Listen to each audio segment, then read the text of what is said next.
On va se lever donc pour commencer ce message. Alléluia. Donc maintenant, on va prendre dans la première épître de Pierre au chapitre 4. Première épître de Pierre, chapitre 4, et nous allons lire particulièrement à partir du verset 17. Le titre du message, la pire église en ville, ou encore la pire église dans la région. On lit dans 1 Pierre, chapitre 4, verset 17. Car c'est le moment où le jugement va commencer par la maison de Dieu. Imaginez. Ah, si c'est par nous qu'il commence, quelle sera la fin de ceux qui n'obéissent pas à l'évangile de Dieu? Et si le juste se sauve avec peine, que deviendront l'impie et le pécheur? Ainsi que ceux ou celles qui souffrent selon la volonté de Dieu remettent leurs âmes au fidèle Créateur en faisant ce qui est bien. Amen. Seigneur, nous sommes petits et tremblants devant ta puissante parole. Tu nous dis que le jugement va commencer par la maison de Dieu. Nous te demandons, Seigneur, que nous puissions écouter ces paroles avec respect, que nous puissions non pas simplement entendre une voix humaine, mais que cette voix humaine ne soit qu'un canal au travers duquel tu pourras parler, tu pourras nous interpeller, Seigneur, dans nos différentes situations. Tu es le Dieu vivant qui ne nous en veut pas, mais un Dieu qui veut toujours nous ramener au bon sens, à la vérité, à la sainteté, à l'honnêteté, à l'intégrité. Nous prions, Père, dans le nom puissant de ton Fils, et nous n'oublions pas qu'il a été cloué avec des pointes de fer dans ses mains et dans ses pieds pour chacun de nos péchés. Seigneur, aide-nous à embrasser de nouveau la croix et la vie crucifiée avec toi. Oh mon Père, aide-nous à suivre l'exemple, ces hommes de Dieu et ces femmes de Dieu qui au travers des siècles ont persévéré sans aucun compromis, d'aucune manière, pour te plaire, pour t'être agréable jusqu'à la fin de leur pèlerinage terrestre. Aide-nous, Seigneur, à bien comprendre ta volonté, à bien entendre ta voix. Tu as dit que mes brebis entendent ma voix. Aide-nous à la discerner, à la connaître, à la reconnaître. Dans le nom de Jésus, Amen. Et tout le peuple dit Amen. Amen. Gloire à Dieu. Vous pouvez vous asseoir, frères et sœurs. Alléluia. Nous avons là un passage qui, je dirais, nous rapetisse. Dans le sens où il est dit, c'est le moment où le jugement, on parle ici de jugement, où le jugement va commencer, va débuter par la maison de Dieu. Dieu va commencer par ceux qui lui appartiennent. Après, il va s'occuper des impies. Il va s'occuper de ceux qui ne connaissent pas Dieu et qui n'obéissent pas à l'évangile de notre Seigneur Jésus-Christ.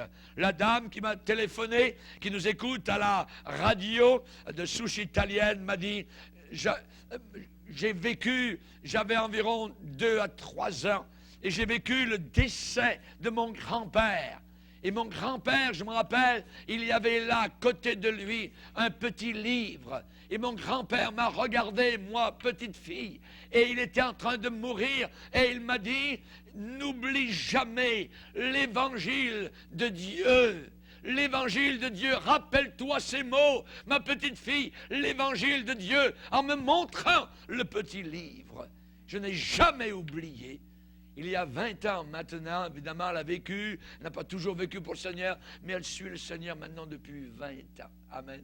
Et évidemment, nous devons reconnaître qu'il y a la chose principale aujourd'hui, c'est de suivre non pas les tendances religieuses, non pas les modes religieuses, non pas les modes passagères, mais de suivre l'évangile, je dirais séculaire, l'évangile de tous les siècles, l'évangile qui depuis 2000 ans nous a été légué par des mains ensanglantées, par des corps qui ont été brûlés sur des bûchers, par des hommes et des femmes qui sont allés jusqu'au bout de leur sang à cause de l'évangile de Jésus-Christ.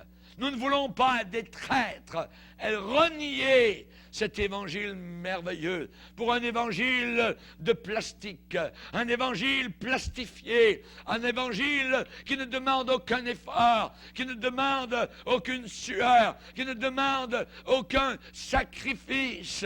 Nous devons embrasser l'évangile de la croix et du calvaire. Si nous souffrons selon la volonté de Dieu, bénissons le Seigneur. Parce que peut-être que si nous n'avions pas souffert, eh bien nous ne suivrions pas aujourd'hui le Seigneur Jésus-Christ. Il y a une parole que le Seigneur a déclarée à une église, la pire en ville. Il lui a dit, je te vomirai de ma bouche. Je te vomirai de ma bouche. Il n'a pas dit cela aux pécheurs, aux pervers. Il a dit cela à une église. Il a dit cela à des gens qui se rassemblaient sous la bannière de Christ, à des gens qui avaient des Bibles, à des gens qui avaient des cantiques, à des gens qui se disaient chrétiens. Et il leur a dit, je te vomirai de ma bouche. La pire église en ville. Cette distinction que le Seigneur a faite en disant, je te vomirai, eh bien ce n'est pas particulièrement à une assemblée, à une congrégation libérale ou avant-gardiste. Cette distinction ne va pas particulièrement à une foule ou un ministère qui renie la naissance virginale de Jésus-Christ. Cette distinction, je te vomirai de ma bouche, n'appartient pas à ceux qui se moquent du sang de Jésus-Christ et de son efficacité. Ce n'est pas à ceux qui ridiculisent la guérison divine ou le baptême dans le Saint-Esprit avec le parler en langue. Non, ces gens-là, nous savons très bien où ils se tiennent et ce qu'ils ont à offrir. Le Seigneur a dit, tu n'es ni froid, ni bouillant. Voilà à qui le Seigneur déclare cette chose terrible. Tu n'es pas froid. Tu n'es pas froid. Le Seigneur est en train de dire, j'aurais souhaité que tu sois froid. Puisses-tu? Oui. Tu n'es pas froid. Le Seigneur va dire, je connais tes œuvres. C'est là le problème.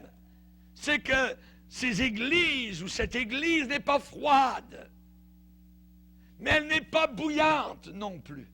Et c'est là le problème, le virus, là où il se situe. Laodicée est pour toujours un avertissement. Pour toujours un avertissement. Aujourd'hui, Laodicée, en Turquie, est totalement inhabitée, elle est déserte, son or et son argent, ses richesses ont péri et se sont évanouies. Cette distinction, je te vomirai de ma bouche, n'est pas non plus pour une assemblée qui est en transe, voyez, ou fanatique, qui danse dans les ailes, voyez, supposément, pour Jésus. Ça ne s'adresse pas à des gens qui ont la chemise ouverte, voyez, avec des drums, avec des tambourins ou tambourines, ou avec une assemblée qui a 10 prophéties de 10 minutes chacune. Non, non, non. Le Seigneur dit, puisses-tu être bouillant? Ça veut dire, tu n'es pas bouillant. La pire église en ville, c'est cette église tiède. Tiède. Elle n'est ni froide, ni bouillante. La pire église en ville est composée de la foule habituelle qui ne prend vraiment rien très au sérieux. C'est la foule de ceux qui se tiennent au milieu du chemin. Ils croient tout et ils ne croient rien. Ils ne sont jamais trop soucieux, concernés, impliqués. C'est une église qui s'ajuste à l'époque. Une église qui s'ajuste au temps. C'est une église pour aujourd'hui. Une église contemporaine. J'aimerais vous dire, en débutant, que l'église, elle est regardée par des yeux extérieurs. L'église, elle est évaluée. L'église est estimée, elle est classée. Les premiers chapitres du dernier livre de la Bible, le 66e, l'Apocalypse, eh bien, ces premiers chapitres nous enseignent dès le départ que toutes les églises sont classées. Elles sont toutes évaluées. Elles sont toutes classifiées, catégorisées, différenciées et pesées. Toutes. C'est vrai que votre présence aux réunions est importante. Votre présence aux réunions, ça compte. Votre support à votre assemblée, c'est important. Et ça compte éternellement. Éternellement. Les églises en ville, il y en a beaucoup, plusieurs, ne sont pas évaluées par la chambre de commerce. Elles sont évaluées, pesées, classifiées par la tête de l'Église, qui est Jésus-Christ. Je connais tes œuvres. Le vrai listing n'est pas dans les pages jaunes. Le vrai listing, il est dans l'Apocalypse. Et cela a toujours été vrai. Nous l'avons lu. L'apôtre Pierre le répète. Le jugement va commencer par la maison de Dieu. Le jugement va commencer par la maison de Dieu. Donc, votre identification avec une église en ville est un des actes qui pèsent le plus. Votre identification avec une certaine église en ville, c'est un de vos actes qui a le plus de conséquences et le plus de responsabilités. Un autre monde, un monde de l'au-delà, enregistre où vous vous tenez. Un autre monde est en train d'enregistrer les choses pour lesquelles vous vous tenez. Votre attitude par rapport à Jésus-Christ est documentée. C'est documenté. Et le Seigneur pourra vous le montrer là-haut dans le ciel, vous faire revivre. Si vous êtes au ciel. Pourquoi? Parce que ce qui compte, ce n'est pas seulement ce que vous chantez. Ce qui est important, c'est comment vous chantez. Ce n'est pas uniquement ce que vous donnez, mais comment vous donnez. Le prophète de la Bible parle clairement, Amos, et il va dire, au travers de lui, Dieu parle en disant, je hais vos fêtes, je méprise vos fêtes, des fêtes religieuses, des festivals religieux. Je ne puis même pas sentir vos assemblées. Je ne puis pas sentir vos assemblées. Quand vous vous présentez devant moi, je n'y prends aucun plaisir. Je ne les regarde pas. Éloigne de moi le bruit de tes cantiques. Je n'écoute pas le son de tes instruments de musique. Mais que la droiture soit comme un courant d'eau, que la justice soit comme un torrent qui jamais ne tarit. Dieu va dire, éloigne de moi le bruit de tes cantiques. L'important, ce n'est pas de chanter. L'important, c'est comment nous chantons. Amen. Ce n'est pas uniquement ce que nous donnons, mais comment nous donnons au Seigneur. Le Seigneur va dire, quand tu fais tes dons à l'Église, ne sonne pas de la trompette devant toi, comme font les hypocrites. dans leur lieu de rassemblement, afin d'être glorifiés par les hommes. Par les hommes. Mais quand tu fais tes dons, voyez, de charité, que ta main gauche ne sache pas ce que fait ta droite, afin que ton aumône se fasse en secret, et ton Père qui voit dans le secret te le rendra. Alléluia. Amen. Ce n'est pas uniquement de prier, mais comment nous prions. Quand vous priez, ne soyez pas comme les hypocrites, parce que les hypocrites et même les païens prient. Et Jésus va dire, ne soyez pas comme eux, qui aiment à prier debout, voyez, dans leur lieu de rassemblement ou au coin des rues, pour être vus des hommes. Je vous le dis en vérité, vraiment, ils reçoivent leur récompense. Mais quand tu pries, entre dans ta chambre, ferme ta porte, prie ton Père qui est là dans le lieu secret. Et ton Père qui voit dans le secret te le rendra. Alléluia. Donc ce n'est pas uniquement de chanter, de donner, de prier, mais comment nous le faisons. Ce n'est pas uniquement de jeûner, mais comment nous jeûnons. Jésus a dit, quand vous jeûnez, ne prenez pas un air triste, comme les hypocrites. Les hypocrites jeûnent, ils prient, ils donnent. Voyez. Quand vous jeûnez, ne prenez pas un air triste, comme les hypocrites qui se rendent le visage tout défait, pour montrer aux hommes. Vous voyez, pour que les hommes voient qu'ils montrent aux hommes qu'ils jeûnent. Je vous le dis en vérité, ils reçoivent leur récompense. Mais quand tu jeûnes, parfume ta tête. Vas-y. Voyez. Mets-toi un paquet de parfums. Voyez.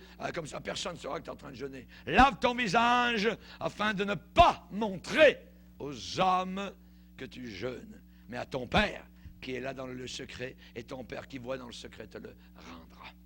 Amen. Chers amis, notre attitude par rapport à Jésus est documentée. Dieu voit, je connais. Donc ce n'est pas seulement ce que nous chantons, mais comment nous chantons. Ce n'est pas seulement comment nous, de donner, mais comment nous donnons. Pas seulement de prier, mais comment nous prions. Pas seulement de jeûner, mais comment nous jeûnons. Le Seigneur a dit que notre histoire a commencé par le cœur. C'est en croyant du cœur qu'on est parvenu au salut. Amen. Auparavant, nous avons cru avec la tête. On n'était pas sauvés. Voyez. Mais quand on a commencé à croire avec le cœur, c'est en croyant du cœur qu'on parvient au salut. Et notre histoire continue par le cœur. Tu aimeras le Seigneur ton Dieu de tout ton cœur. Amen. Et le Seigneur va dire et reprendre en disant, ce peuple m'honore des lèvres, mais leur cœur est loin de moi. Leur cœur, c'est une histoire de cœur. Vous savez, les richesses, posséder des biens, prospérer, l'influence, l'abondance, tout cela ne nous rend pas plus spirituels, pas plus que la pauvreté ou l'ignorance. Ce n'est pas les choses, qu'on en ait beaucoup ou qu'on en ait peu, qui nous rendent spirituels, pas du tout. L'amour pour les grands bâtiments, pour les vitraux colorés, glacés, voyez, qu'on ait des bancs traditionnels, qu'on ait des chaises, qu'on ait des fauteuils, des beaux vêtements dans l'église, pour la chorale, quoi que ce soit, ou pour l'officiant, ou des orgues, ou des instruments très chers. Tout cela peut indiquer une certaine culture. Ça peut indiquer un orgueil dénominationnel, voyez, ou parfois même une valeur historique. Voyez, un standard ou une évaluation de crédit. Ces gars-là, ils doivent avoir un bon nom à la banque pour avoir tout ça, voyez. Mais tout cela, c'est du toc, c'est de l'étain, c'est du clinquant par rapport à ce qui a vraiment de l'importance, par rapport à l'amour vrai, authentique que nous devons avoir pour Jésus et au service fait en son nom. La classification des églises, la vérification, le check-up, cette opération n'est pas conduite par un presbytère, par un évêque, par un comité exécutif, par un surintendant. Non. Cette classification, cette évaluation n'est pas effectué par la famille ou par une relation d'affaires ou par un banquier. Non. La vraie valeur d'une église, d'un ministère, au milieu de tout un échantillon, un assortiment d'églises dans notre ville, dans votre ville, eh bien, la vraie valeur est donnée par celui qui s'appelle l'Amen. L'Amen. L'Amen. Le témoin fidèle et véritable. L'auteur de la création de Dieu. C'est lui qui donne la véritable estimation d'une église. Chers amis, si on n'a pas entendu depuis des années un Amen dans votre église, attention, c'est peut-être parce que le grand Amen n'est plus là. Mais si celui qui s'appelle Amen est présent, alors il y aura une réponse en Amen. Alléluia. Que Dieu soit glorifié. Alléluia. Gloire au Seigneur. Dans Corinthiens, il est déclaré, c'est pourquoi encore l'Amen est prononcé par nous à la gloire de Dieu. Alléluia. Merci Seigneur. Amen. La pire église dans votre ville n'a absolument rien pour la recommander à Dieu. La pire église en ville est une dépense. C'est un trou vide. C'est un ennui. Ce n'est pas une avancée. Cette église est une traînée. Cette église est une rétrograde, gaspillée, artificielle. La pire église en ville est quelque chose comme un jouet avec qui les riches peuvent s'amuser facilement. La pire église en ville est non pas une force, mais une farce. Ils n'ont besoin de rien. Ils n'ont besoin de rien. Le texte de la Bible dit, je n'ai besoin de rien. Tu dis, je n'ai besoin de rien. Vous savez, la vérité ne peut pas être rendue molle. Jamais. La vérité ne peut jamais être adoucie. La vérité est toujours pleine d'assurance. La vérité fonce dans le tas. La vérité est ardente. La vérité est militante. La vérité est triomphante. La vérité est bouillante. Alors, c'est un crime terrible contre l'humanité que d'enchaîner, que d'entraver, de cacher la vérité. C'est un crime contre les hommes de masquer. Et la Bible prend le terme de retenir injustement la vérité captive. L'enchaîner quelque part, la tenir cachée derrière des barreaux ou derrière des belles robes ou derrière des beaux cantiques ou derrière des beaux bâtiments. C'est un crime. Ta parole est la vérité. Ta parole est la vérité. On ne se sert pas de la parole. Nous servons la parole. Ta parole est la vérité. Jésus dit, je suis la vérité. Il a dit aux païens, aux gens religieux, vous connaîtrez la vérité. Et la vérité vous libérera, vous affranchira. Le mensonge ou les demi-vérités nous asservissent toujours.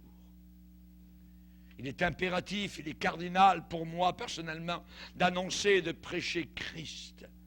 Et non pas de lambiner, de traîner, de flâner, de traînasser sous l'ombrelle d'un certain progrès ou prospérité spirituelle. Et en réalité alors que c'est complètement une coquille vide. Malheur à moi, dit l'apôtre Paul, si je ne prêche pas l'évangile de Jésus-Christ. Les vrais hommes de Dieu sont sous mandat céleste.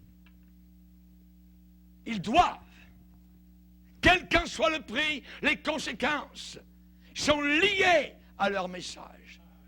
Les Paul, les Jean-Baptiste, que leur tête coule dans leur sang, ça n'a aucune importance. Le message est plus important que le messager. Vous connaîtrez la vérité. Cette église, la pire en ville, dit « Je suis riche. Je me suis enrichi. Mes biens ont augmenté. » Mais les païens aussi. Et ils servent le diable. Les païens disent aussi, je suis riche, je me suis enrichi. Les païens disent, mes biens ont augmenté. Ce n'est pas une histoire de servir ou de ne pas servir Dieu. La pire église en ville est une partenaire associée avec la banque. La pire église en ville possède des biens immobiliers. Elle possède parfois même des intérêts d'amusement en ville. Et parfois, certaines églises ont même acheté des armes pour tuer du monde. Vous savez, un corps peut être malade, mais il y a aussi des maladies spirituelles. La maladie s'introduit dans les églises exactement de la même façon qu'un microbe rentre à l'intérieur d'un corps. Vous savez, les pécheurs qui ne servent pas le Seigneur, les pécheurs reconnaissent cela parfois bien plus vite que les chrétiens. Les pécheurs reconnaissent la maladie spirituelle dans une église bien plus vite que les chrétiens. Ça débute comment? Ça débute, le virus commence en enlevant, en notant le témoignage de l'esprit de vérité. Quand le témoignage du Saint-Esprit de vérité est bâillonné, bouché, où on ne veut pas que l'Esprit de Dieu parle et travaille, à ce moment-là, le virus a commencé son travail à l'intérieur du corps. Ça débute en déterminant notre propre importance. Ce n'est plus que celui qui a des oreilles entende ce que l'Esprit dit à l'Église. Non, non, non, non. Maintenant, cela a été changé, vieux jeu. Maintenant, l'important, c'est, écoutez bien, ouvrez vos oreilles, parce que maintenant, c'est moi qui parle. L'homme parle. L'homme prend la place de Dieu, le Saint-Esprit. L'important, c'est maintenant ce que je dis à l'intérieur de la pire église en ville qui sera vomi de la bouche de Dieu. Parce que tu dis. Cette église a une voix, elle parle, elle dit. Ce n'est plus l'esprit qui dit.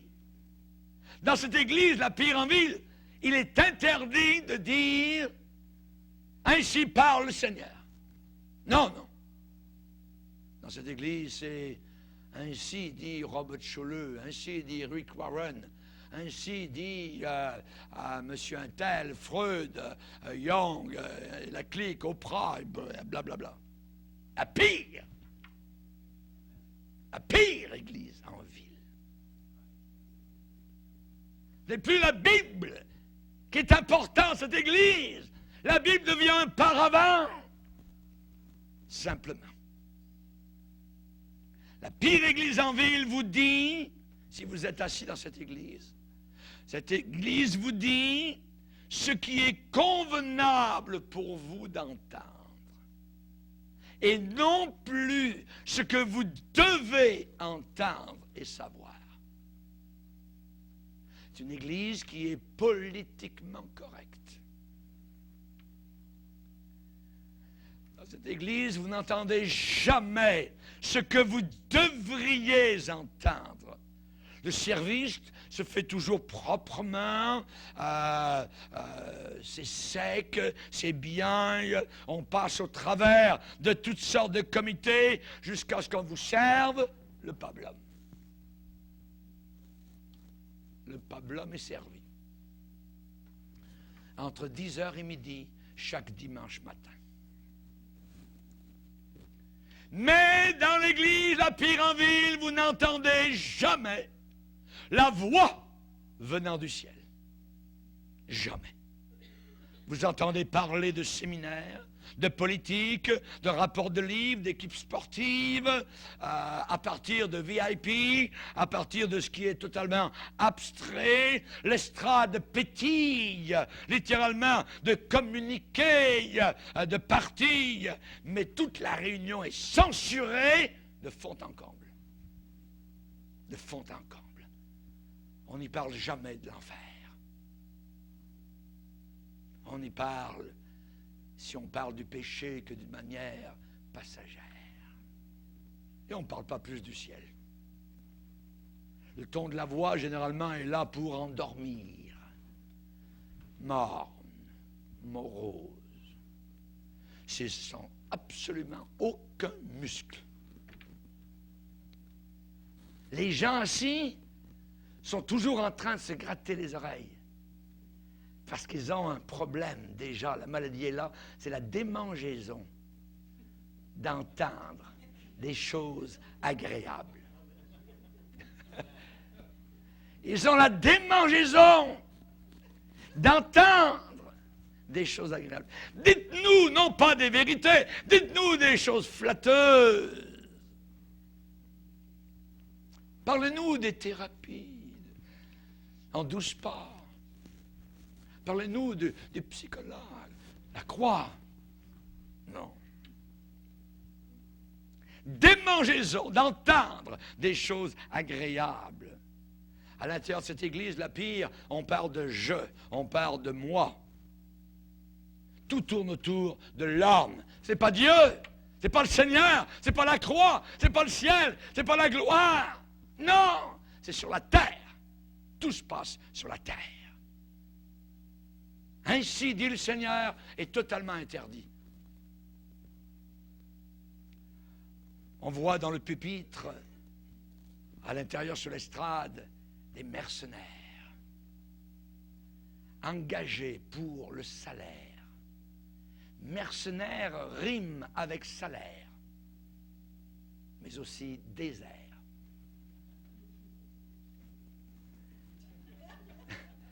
Dans le pupitre, ce sont des mercenaires engagés pour l'argent. Ces gens-là n'ont même pas la conviction, la force de caractère que possède la presse locale. Voilà le microbe, le germe, le virus, qui produit une église Laodicée, qui sera vomi de la bouche du Seigneur. Je te vomirai. C'est un virus mortel. Ces gens-là sont en train d'embrasser la mort, de danser dans les bras de Satan. C'est le baiser de la mort. Je te vomirai. Je te vomirai. Et j'aimerais vous dire, écoutez bien cela, vous allez aller nettement plus vite en enfer, au travers de la pire église en ville que au travers de n'importe quel club de nuit ou bar en ville. C'est le pire endroit pour aller directement vers l'enfer. Religieux, mais perdu. Il n'y a rien de plus orgueilleux, il n'y a rien de plus malade que l'ego religieux. Tu es. Oh, vous savez, dans notre église, regardez, on est nombreux. Donc, on est vrai, Dieu nous bénit. Regardez les bâtiments, regardez comme nos programmes et la musique. Mais regardez, c'est énorme, c'est magnifique. Et dernièrement, on a fait venir le plus grand orchestre dans le monde, et chanteurs qui disent pas moyennant prix d'entrée. Oui. Regardez, nous sommes le peuple de Dieu. Nous sommes le peuple de Dieu. Nous sommes arrivés. Nous sommes parvenus. On y est.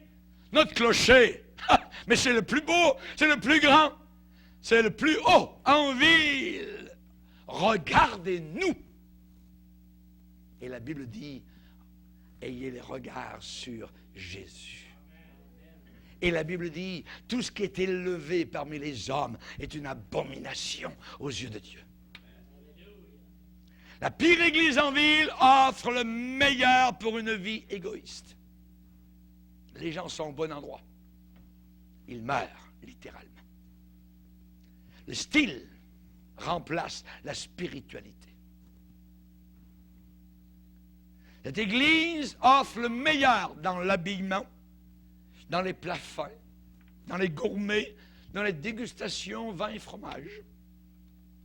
Une expertise sur la plateforme. Vous pouvez même avoir des piscines, des gymnases, des quartiers réservés. C'est un égo-trip du début à la fin, tout le long du chemin. Chaque dimanche, entre 10h et midi, c'est l'inflation la plus élevée, la plus haute en ville. Aucun, je dis bien aucun, parmi les apôtres ne peut entrer là. Aucun parmi les apôtres de notre Seigneur Jésus-Christ, qui pour la plupart sont morts martyrs, ne peuvent entrer dans ce lieu. Vous pouvez entendre à l'intérieur leurs éloges de pharisiens, depuis la chorale jusqu'aux placeurs. Ils aiment la gloire des hommes plus que la gloire de Dieu. Écoutez-les. Il y en a un qui vient de se lever. Il est dans les bancs. Je te remercie, Dieu, de ce que je ne suis pas comme le reste des hommes.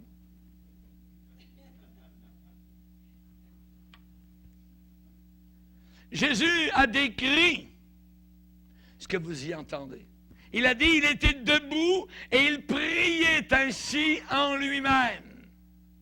Ce qui veut dire, il n'avait pas besoin de Dieu, ni de personne d'autre. Il se priait à lui-même.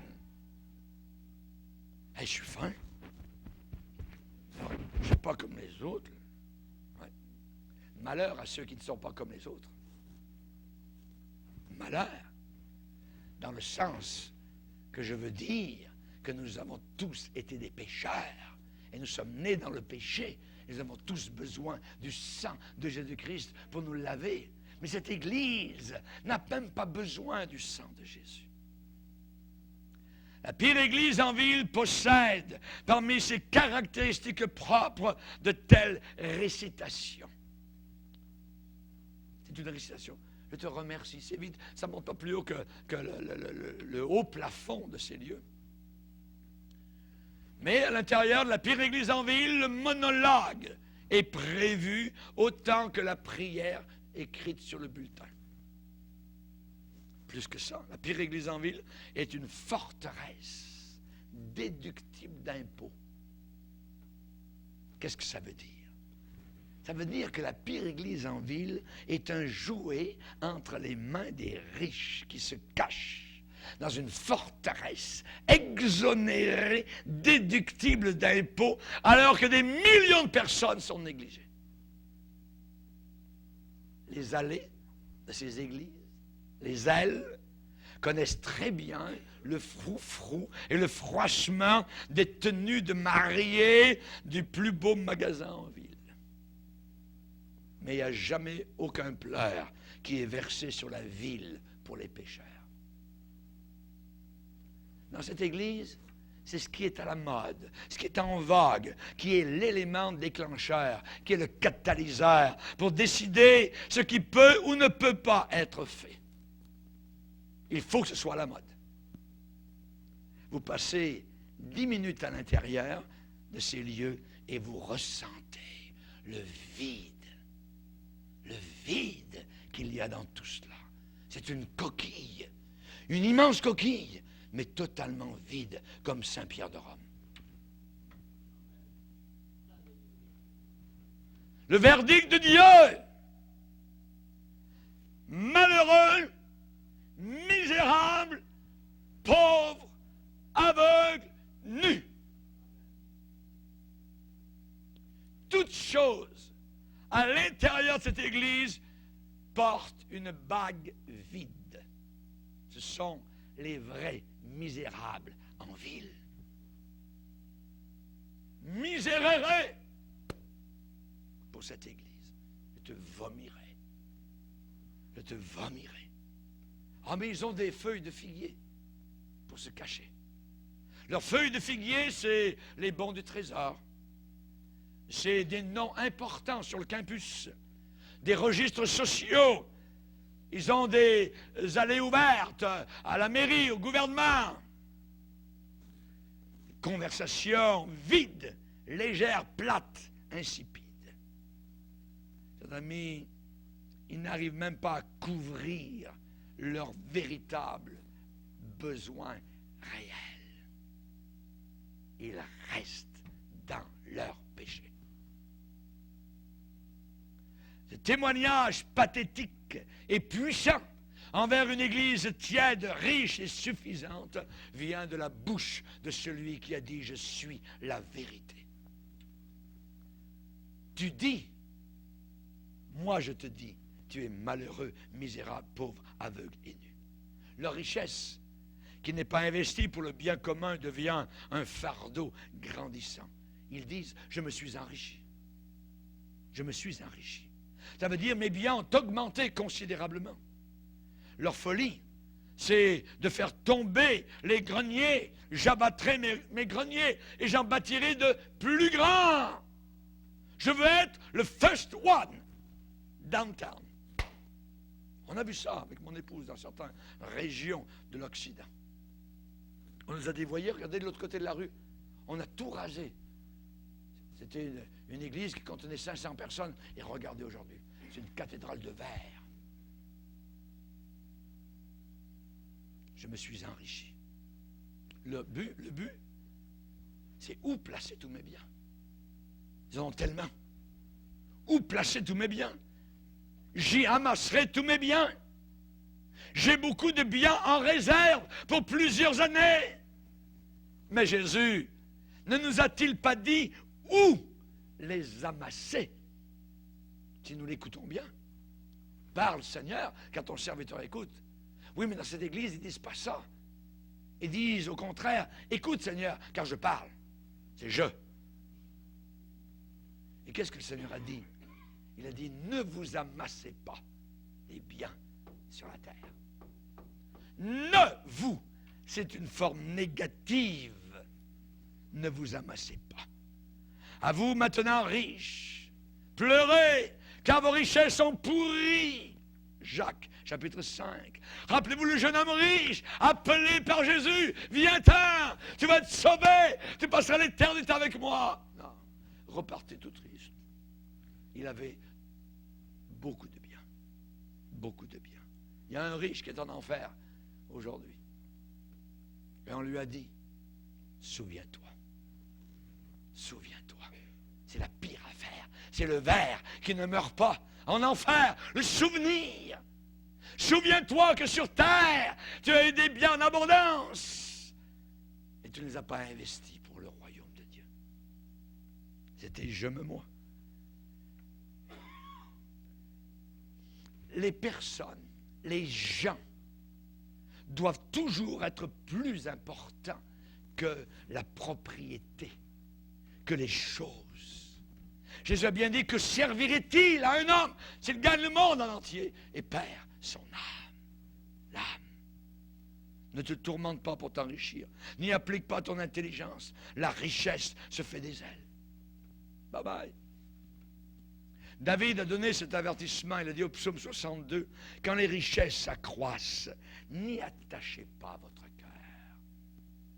N'y attachez pas. Va pas te mettre une chaîne autour de ton guichet automatique ou de ton compte en banque. Ah, c'est merveilleux, ça monte. N'y attachez pas votre cœur. N'y attachez pas votre cœur. Vous savez, la plus grande séduction de la richesse, c'est très séduisant. La plus grande séduction de la richesse, c'est que ça encourage l'indépendance. Quel piège! Ça encourage l'indépendance. Jésus a parlé de la séduction des richesses qui étouffe la parole de Dieu. La richesse me ment. La richesse me séduit. La richesse me pousse à croire que je n'ai besoin de rien. problème de la Odyssée. Je n'ai besoin de rien. Je n'ai besoin de rien et de personne. Et même pas du Seigneur. L'apôtre Paul a souligné cette tragédie spirituelle. Et il a averti que dans les pires églises, et la pire, un virus s'appelle les divisions. Un virus terrible, mortel, cancer. Les cliques et les divisions.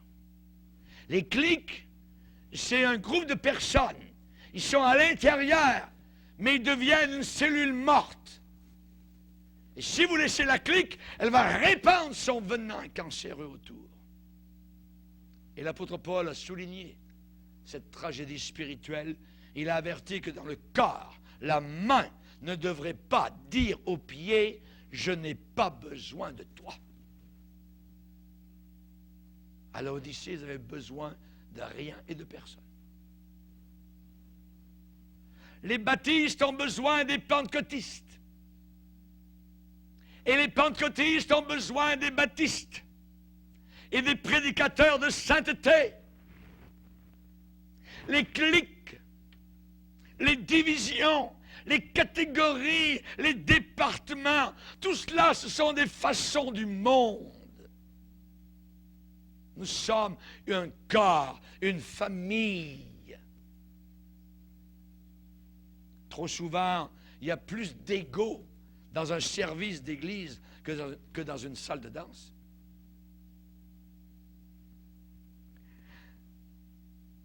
Le vernis extérieur, le laquage, voyez, la laque de surface, c'est un des signes de la fin des temps.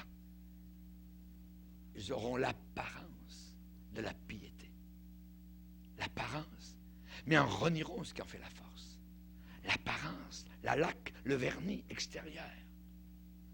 Le ciel sait très bien ce qu'il y a derrière cette façade, derrière ce tombeau blanchi.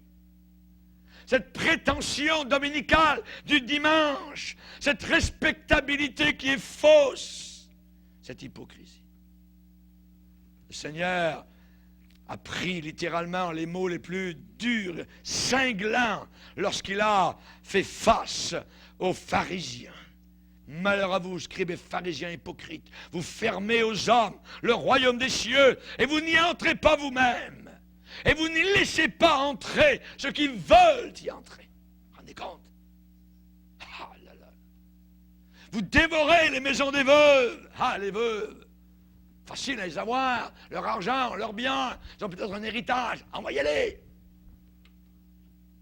Dévorez les maisons des veuves. Et vous faites pour l'apparence de longues prières. À cause de cela, vous serez jugés plus sévèrement. Malheur à vous, scribes et pharisiens hypocrites, vous courez la mer et la terre pour faire un converti, imaginez. Et quand il est devenu, vous en faites un fils de l'enfer. 2 fois pire que vous. Ça serait bon de relire ce chapitre, de temps en temps, régulièrement. Il leur a dit, scribes, pharisiens hypocrites, vous semblez, vous paraissez, l'extérieur, à des sépulcres bien blancs, propres, blanchis à la chaux blanche. Et sous le soleil du Moyen-Orient, que c'est beau, c'est propre. Ouais, c'est l'extérieur. À l'intérieur, au-dedans, ils sont pleins d'ossements de mort et de toute espèce d'impureté. Vous de même, au dehors, vous paraissez juste aux hommes, mais au-dedans, vous êtes plein d'hypocrisie et d'iniquité.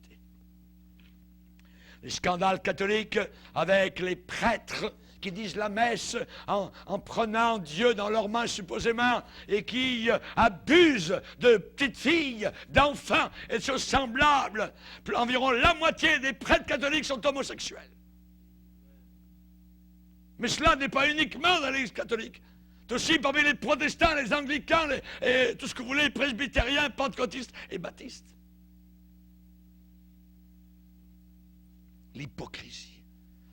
Le Seigneur a parlé un jour à Ézéchiel, il l'a pris par les cheveux. Il l'a fait faire dans les airs plus d'environ 2000 kilomètres pour aller à Jérusalem. Et il lui a dit, perce la muraille, regarde, Ézéchiel, ce qui se passe dans le temple, là où les hommes religieux et anciens, respectueux et respectables aux yeux des hommes, ce qu'ils sont en train de faire. Perce la muraille, regarde ce qu'ils font dans les ténèbres, dans leurs chambres.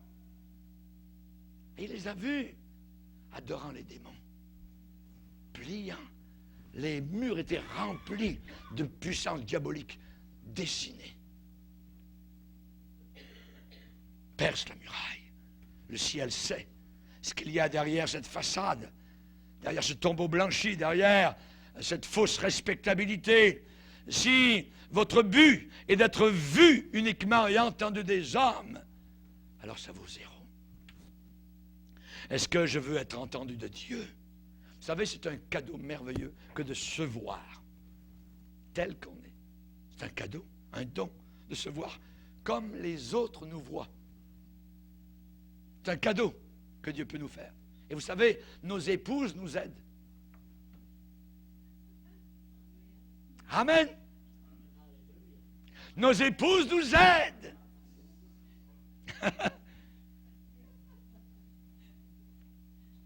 Vérifiez votre profession chrétienne avec la serveuse au restaurant, avec l'agent à la station d'essence, avec le jardinier, le laitier qui passe le matin, le gardien de parking. Ces gens-là savent nous ôter nos poutres.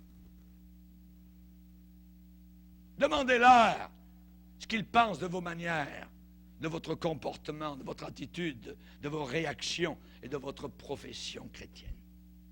Ça pourra vraiment vous étonner. Pourquoi? Parce que les païens savent très bien comment un chrétien doit vivre sa vie chrétienne. Quelle est l'épaisseur du membership dans votre église? Est-ce que vous pouvez vous permettre d'y être enterré? Parfois, on prend bien soin d'éviter les excès. Et dans l'église de la Piranville, ils ont un talisman. Ce talisman, c'est ce qui est politiquement correct. Vous voyez, ce qui est convenable. Ces gens-là, ils mettent une haie autour de leurs appâts. Ils les enferment et les cachent. Et ils essayent de couvrir toute leur base. Toute leur base. Vous faites la liste de toutes les contributions annuelles de l'Église. Dans cette Église, la pire, exactement comme quelqu'un paye sa carte de membership dans le club en ville. Dans cette Église, on ne se permet jamais d'être emporté pour une cause. Alors, si vous faites partie de cette Église, j'ai des bonnes nouvelles pour vous. C'est que vous appartenez à la pire en ville. Ce qui est tiède est haï de Dieu. Le chant insignifiant, insipide, sans ardeur, tiède. Une prédication sans aucun but, l'argent donné de façon conservative, la présence qui convient, tout cela est en train de créer le sol sur lequel l'hypocrite est en train de fleurir facilement. Vous dites une chose et vous pratiquez autre chose. David a déclaré dans le psaume 17 en disant « Seigneur, si tu me visites la nuit, si tu sondes mon cœur, si tu m'éprouves, tu ne trouveras rien, parce que ma pensée n'est pas différente de ce qui sort de ma bouche. » Alléluia. L'intégrité. L'intégrité. Jésus a bien dit, ceux qui me disent « Seigneur, Seigneur » n'entreront pas tous dans le royaume de Dieu. Je parlais à quelqu'un aujourd'hui qui est dans l'ouest du Canada au téléphone et il veut faire partir un journal supposément chrétien. Et je disais, et il me disait, ah, tu sais Raymond, c'est simplement, les gens, il faut qu'ils juste disent une prière à Jésus. C'est vrai qu'il y a beaucoup de choses vagues, on ne sait plus où ce qu'on en est, mais les gens peuvent toujours invoquer Jésus et ils seront sauvés. Je dis, écoute bien, Jésus a bien dit, ce ne sont pas tous ceux qui disent Seigneur, Seigneur, qui seront au ciel, mais ceux qui font la volonté de Dieu. Il ne suffit pas uniquement, un jour, de s'avancer, les deux mains dans les poches, j'accepte Jésus. Voyez? Alors qu'on n'a même pas parlé du péché, ni de l'enfer, ni de la repentance, ni de la croix, ni du prix payé pour nous sauver, et on demande aux gens de venir en avant donner leur cœur au Seigneur. Rien compris. Et on dit, t'es sauvé, et tu ne pourras plus jamais ne pas être sauvé. Ils ne sont même pas sauvés. C'est terrible. C'est terrible. Le pire qui puisse vous arriver, c'est une étiquette. L'étiquette Laodicée. Les gens ne savent pas vraiment où est-ce que vous vous tenez. Dans la pire église en ville, on ne peut pas savoir ce qu'ils croient, ce qu'ils ne croient pas. Ils disent pas. C'est un embarras. C'est à faire vomir le Seigneur. Une église qui fera vomir le Seigneur. Votre frère s'appelle Judas Iscariote. Un traître.